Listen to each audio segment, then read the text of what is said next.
పశ్చిమ ఆసియాలో ఉద్రిక్తతల వేళ ఇరాన్ విదేశాంగ మంత్రి అరగ్జీ కీలక వ్యాఖ్యలు చేశారు. యుద్ధంపై ఇవాళ పుతిన్తో చర్చలు జరపనున్నట్లు తెలిపారు. ఇప్పటికే ఇదే అంశంపై తుర్కీ అధ్యక్షుడితో మాట్లాడినట్లు వెల్లడించారు. వార్ నేపథ్యంలో మధ్యవర్తిత్వం వహించాలి అని రష్యా, తుర్కీ దేశాలను కోరాము అన్నారు. ఇజ్రాయెల్ చర్యలు అంతర్జాతీయ న్యాయ సూత్రాలకు విరుద్ధంగా ఉన్నాయని ఆరోపించిన ఆయన ఇరాన్ సార్వభౌమత్వం, సమగ్రతను కాపాడుకుంటామన్నారు.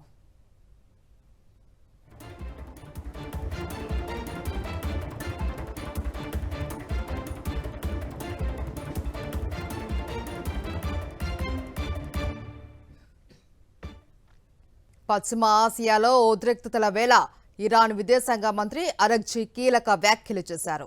యుద్ధంపై ఇవాళ పుతిన్తో చర్చలు జరపనున్నట్లు తెలిపారు. ఇప్పటికే ఇదే అంశంపై తుర్కీ అధ్యక్షుడితో మాట్లాడినట్లు వెల్లడించారు. వార్ నేపథ్యంలో మధ్యవర్తిత్వం వహించాలి అని రష్యా, తుర్కీ దేశాలను కోరాము అన్నారు. ఇజ్రాయెల్ చర్యలు అంతర్జాతీయ న్యాయ సూత్రాలకు విరుద్ధంగా ఉన్నాయని ఆరోపించిన ఆయన ఇరాన్ సార్వభౌమత్వం, సమగ్రతను కాపాడుకుంటామన్నారు.